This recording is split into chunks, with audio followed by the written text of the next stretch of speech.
Hello everyone, आज है 31 मई और आज इस वीडियो में हम बात करने जा रहे हैं दो दमदार बैंकिंग शेयर्स के बारे में जो सस्ते प्राइस पर अवेलेबल है। 100 रुपए से भी कम कीमत पर ये दोनों ही शेयर्स मिल रहे हैं। पहला है आईडीएफसी फर्स्ट बैंक और दूसरा है फेडरल बैंक।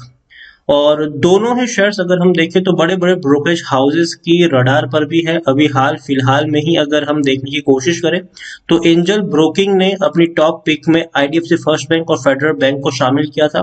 इतना ही नहीं, दीपेन मेहता जो है उन्होंने आईडीएफसी फर्स्ट बैंक, आरबीएल और फेडरल बैंक को शामिल किया था अपनी लिस्ट में, जो कि एक्सेलर इक्विटीज के डायरेक्टर है। और तब से ये शेयर्स चर्चा में भी पिछले एक साल से ये दोनों ही शेयर्स काफी बढ़िया चर्चा में है और अच्छा खासा ग्रोथ इन दोनों ही कमा कर दिया भी है। वीडियो में हम डिस्कस करेंगे कि दोनों ही बैंकिंग शेयर क्या अभी भी खरीदारी के लिए अट्रैक्टिव है कि नहीं, कितना टारगेट आप यहाँ से अज्यूम करके चल सकते हैं। तो वीडियो को शुरू करो उससे पहले अगर आपने अभी तक चैनल को सब्सक्राइब नहीं किया है तो प्लीज अभी इसे सब्सक्राइब कर लीजिए, क्योंकि आगे भी बहुत सारे वीडियोस जो आपको काफी ज्यादा हेल्प करेंगे। उसके साथ साथ अगर आपने अभी तक मेरी टेलीग्राम चैनल को ज्वाइन नहीं किया है तो उसको भी ज्वाइन करना मत भूलिएगा, लिंक आपको डिस्क्रिप्शन में मिल जाएगा। तो आईडीएफसी फर्स्ट बैंक 58 रुपीज का शेयर, पिछले एक महीने में देखे तो 7.5% का ग्रोथ है, लेकिन चार्ट इंटरेस्टिंग है। देखिए तेजी आई थी, ठीक है, वापस टूट गया। और यहाँ पर क्या होता है कि जो रिटेल इन्वेस्टर होते हैं वो पैनिक कर जाते हैं। अगर 3-4 दिन शेयर दौड़ता नहीं तो उनको लगता है कि यार अब मेरा पैसा डूब रहा है, मैं क्या करूं। लेकिन बाद में आप देखिए बढ़िया रैली भी आती है, यहाँ पर तेजी भी आती है। एक साल का अगर हम यहाँ पर चार्ट देखें तो 166% का ग्रोथ है। 22 रुपए का शेयर, तेजी गिरावट तेजी गिरावट तेजी गिरावट तेजी, देखिए 68 रुपीज के आसपास शेयर पहुंचा था, टूट के कहाँ आया था, ये 50 रुपए तक पहुंच गया था।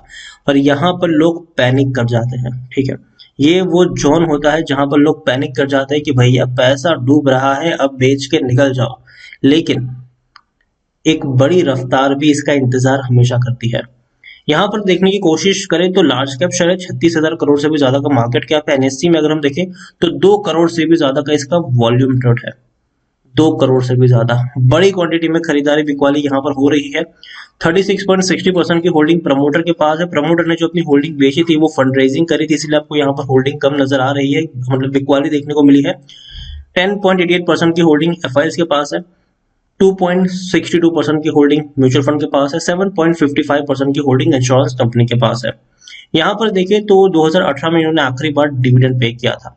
आईडीएफसी फर्स्ट बैंक की अगर मैं बात करने जाऊं तो ब्रिक वर्क जो है एक काफी बड़ी रेटिंग एजेंसी है, उन्होंने आईडीएफसी फर्स्ट बैंक की जो रेटिंग है नॉन कन्वर्जेबल डिबेंचर की, उसको ए प्लस स्टेबल में डाला है।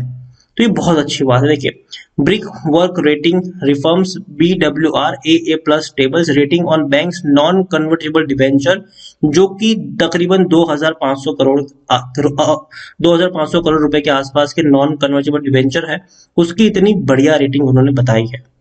और उन्होंने ये भी कहा है कि BWR continue to maintain the bank outlook as stable as it expect the bank to continue increasing its business mix and a flavor of retail portfolio over the next year। तो देखिए जो रिटेल पोर्टफोलियो है IDFC first bank का वो काफी तेजी से improve हो रहा है और आने वाले वक्त में भी इम्प्रूव होता रहेगा। इनका अगर हम बात करें तो ऑपरेटिंग प्रॉफिट्स भी अच्छा देखने को मिल रहा है, ग्रोथ अर्निंग जो है वो भी बेहतर नजर आ रही है। और इतना ही नहीं, बिजनेस ग्रोथ पूरा का पूरा अगर हम बात करने जाए, इन्फ्यूजन है कैपिटल्स का, वो भी काफी बेहतर नजर आ रहा है।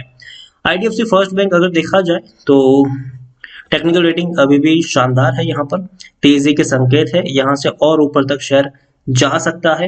एक और चीज अगर हम देखें तो according to Moneycontrol user 92% लोग खरीदने की सलाह दे रहे हो, 5% लोग होल्ड करने की, मतलब 97% लोगों का पॉजिटिव व्यू है। उनका यही कहना है कि भाई साहब खरीदारी करो, खरीदारी करी है तो बने रहिए, बेचने की तो यहाँ पर गलती मत करना। सिर्फ 3% लोग ही ऐसे हैं जो बेचने की बात कर रहे हैं। आईडीएफसी फर्स्ट बैंक रेवेन्यू तकरीबन 4,000 करोड़ के आसपास के है और पिछले 5 क्वार्टर में उतने ही रेवेन्यू देखने को मिले हैं, लेकिन उठापटक आई है प्रॉफिट्स में। 76 करोड़ का प्रॉफिट था, वो 100 करोड़ पर पहुंचा, बाद में 110 करोड़ के आसपास पहुंचा, फिर 135 करोड़ और अभी भी उसी के आसपास ट्रेड कर रहा, मतलब उसी के आसपास का जो प्रॉफिट है वो देखने को मिल रहा है। मतलब अच्छे नतीजे हैं, बुरे नहीं है, बेहतर है। कंपनी के बाद जो रिजल्ट्स के बाद जो मैनेजमेंट की कमेंट्री भी थी वो भी काफी अच्छी और पॉजिटिव नजर आई थी।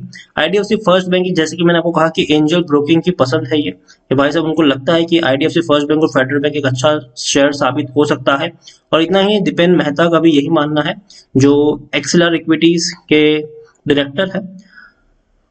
तो मेरी तरफ से मैं इतना ही कहूंगा कि भाई साहब आईडीएफसी फर्स्ट बैंक डेफिनेटली एक बढ़िया क्वालिटी का शेयर है, लेकिन एक चीज आपको यहाँ पर यह भी ध्यान देनी चाहिए कि ये वो शेयर है जो तेजी दिखाएगा, फिर थोड़ी सी गिरावट भी दिखाएगा, फिर तेजी दिखाएगा, गिरावट भी दिखाएगा। जब भी गिरेगा खरीदारी के मौके है, लेकिन मैं इसको हमेशा रिकमेंड करूंगा लॉन्ग टर्म के लिए। शॉर्ट टर्म में आपको लगेगा कि शायद ये शेयर 55 और 60 के बीच में ट्रेड करता नजर आए, ठीक है, लेकिन लॉन्ग टर्म में डेफिनेटली यहाँ से ऊपर शेयर जाएगा। जो 68 का हाइज बनाया था उसको भी ये ब्रीच कर सकता है आने वाले दिनों में।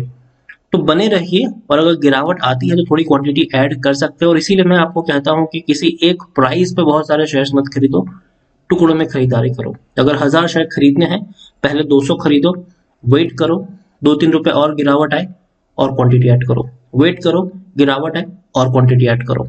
तो इस तरीके से आप यहाँ पर प्ले कर सकते हैं। दूसरा शेयर है फेडरल बैंक, 88 रुपीज का शेयर है। एक महीने में अगर हम देखें तो अच्छी तेजी है, 76 रुपीज से सीधा 89 रुपीज तक पहुंचा। गिरावट जरूर आई है यहाँ पर, लेकिन पिछले एक साल का अगर हम ग्राफ देखें तो 97% का ग्रोथ भी है। और चार्ट अगर आप देखेंगे तो पता चलेगा कि ये वो शेयर है जो दौड़ता है, गिरता है, फिर दौड़ता है, फिर गिरता है, फिर दौड़ता है, फिर गिरता है। तो ये इसका पैटर्न है, लेकिन ऊपर की तरफ जाता हुआ ग्राफ है, इसमें कोई शक नहीं है। और बड़े बड़े फंड हाउसेस की पसंद है फेडरल बैंक। आप देखिए आईसीआईसीआई प्रूडेंशियल म्यूचुअल फंड की अगर हम बात करें तो ऑलरेडी फेडरल बैंक इनके पास काफी बड़ा हिस्सा है, लेकिन उसके बावजूद ये यहाँ पर और 5% की हिस्सेदारी खरीदना चाहते हैं। यहाँ पर देखिए किन के म्यूचुअल फंड्स के पास कितनी होल्डिंग है। फ्रैंकलिन टेम्पल्टन के पास फेडरल बैंक की 5.01% की होल्डिंग है। आईसीआईसीआई प्रूडेंशियल के पास 4.84% की होल्डिंग ऑलरेडी है। देखिए यहाँ पर आईसीआईसीआई प्रूडेंशियल के पास ऑलरेडी 4.84% की होल्डिंग है, लेकिन उसके बावजूद वो और 5% की हिस्सेदारी खरीदना चाहते हैं और अपनी जो होल्डिंग है उसको 10% तक लेकर जाना चाहते हैं।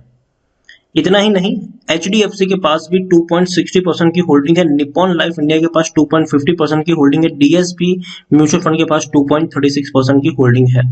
ये 5 बड़े म्यूचुअल फंड है। इसके अलावा और कई सारे म्यूचुअल फंड हो सकते हैं, लेकिन उनकी होल्डिंग इनसे थोड़ी बहुत कम होगी, लेकिन ये टॉप 5 म्यूचुअल फंड आप कह सकते हैं।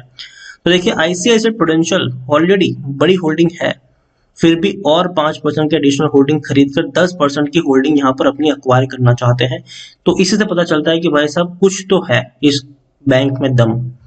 फेडरल बैंक की बात करें तो देखिए तकरीबन 150 करोड़ के आसपास का राइट इश्यू भी आने वाला है इनका, और डेफिनेटली बैंक की तरफ से इनको अप्रूवल भी मिल चुका है। देखने वाली बात है कि किस तरीके से ये आने वाले समय में प्ले करेगा। और इतना ही नहीं, अगर हम बात करने जाए तो एक्सिस सिक्योरिटीज की अगर हम बात करें तो एक्सिस सिक्योरिटीज ने फेडरल बैंक के बारे में यही बोला है कि भैया उनको लगता है कि यहाँ से ये शेयर 95 रुपए तक आराम से जा सकता है, क्योंकि जो ग्रोथ है वो काफी बेहतर उनको नजर आ रही है। और मोतीलाल ओसवाल की भी खरीदारी करने की सलाह है फेडरल बैंक में, और 110 रुपए का टारगेट प्राइस मोतीलाल ओसवाल के द्वारा यहाँ पर दिया गया है। फेडरल बैंक देखिए तो मिड कैप शेयर है, 17,700 करोड़ के आसपास का इसका मार्केट कैप नजर आ रहा है। और वॉल्यूम ट्रेड की बात करें तो तकरीबन 2 करोड़ के आसपास का इसका वॉल्यूम ट्रेड हमें नजर आ रहा है। एफआईएस के पास 24.51% की होल्डिंग है। खरीदारी का माहौल है भाई साहब यहाँ पर। आप देखिए एफआईएस के द्वारा और म्यूचुअल फंड के द्वारा भी 30% से भी ज्यादा की होल्डिंग म्यूचुअल फंड के पास है। 11.80% की होल्डिंग इंश्योरेंस कंपनी के पास है। मतलब बड़े बड़े फंड हाउसेस की बड़ी बड़ी होल्डिंग यहाँ पर आपको देखने को मिल रही है। फेडरल बैंक देखा जाए तो टेक्निकल रेटिंग अभी भी शानदार है, तेजी के संकेत है, यहाँ से और ऊपर तक शेयर जा सकता है। और तो और according to Moneycontrol user 89% लोग खरीदने की सलाह दे रहे हैं, 11% लोग बेचने की बात कर रहे हैं। नजर करें यहाँ पर तो नतीजे इनके मार्च क्वार्टर के आए हैं, और देखिए 3,500 करोड़ के रेवेन्यू इनके देखने को मिले, जो ऑलमोस्ट सेम ही है पिछले 4 क्वार्टर के मुकाबले। और प्रॉफिट अगर हम देखें तो भाई साहब 500 करोड़ का प्रॉफिट है, जो बढ़िया है, शानदार है। पिछले 4 क्वार्टर के मुकाबले ये प्रॉफिट बहुत ही बड़ा है, ये हम यहाँ पर मान के चल सकते हैं। Overall federal bank, IDFC first bank दोनों ही मुझे लगता है कि खरीदारी के लिए बेहतर साबित हो सकते हैं, लेकिन नजरिया यहाँ पर आपका लॉन्ग टर्म का होना चाहिए। शॉर्ट टर्म में अगर आप खेलोगे तो पता चलेगा कि ये शेयर इसी तरीके से प्ले आउट करेगा। पता चला कि यहाँ से तेजी आ गई, बाद में टूट गया ये, फिर तेजी आ गई फिर टूट गया, फिर तेजी आ गई फिर टूट गया, फिर तेजी आ गई फिर टूट गया, लेकिन इसी तरीके से ऊपर जाता हुआ देखने को मिलेगा। आईडीएफसी फर्स्ट बैंक का भी यही खेल चलेगा यहाँ पर, तेजी और गिरावट। तो इसलिए मैं हमेशा दोनों ही शेयर में मैं कहूंगा कि किसी एक प्राइस पे बहुत सारे शेयर्स मत खरीदना, टुकड़ों में खरीदारी करना, ताकि गिरावट आए तो थोड़ी और क्वांटिटी आप यहाँ पर ऐड करके चल सके। और लॉन्ग टर्म का नजरिया रखिए, यहाँ पर कम से कम यहाँ से 1-2 साल का नजरिया आपका होना चाहिए। 1-2 महीने का बिल्कुल भी मत रखिएगा, 1-2 साल का नजरिया हो तो डेफिनेटली शेयर अच्छा है, बेहतर है। वीडियो को यहीं पे एंड करूंगा। पसंद आया हो तो लाइक करें, शेयर करें। चैनल पर अगर पहली बार है तो प्लीज सब्सक्राइब करें। और आईडीएफसी फर्स्ट बैंक और फेडरल बैंक दोनों के बारे में आप क्या सोचते हैं वो भी आप मुझे कमेंट में लिखकर बता सकते हैं। Thank you.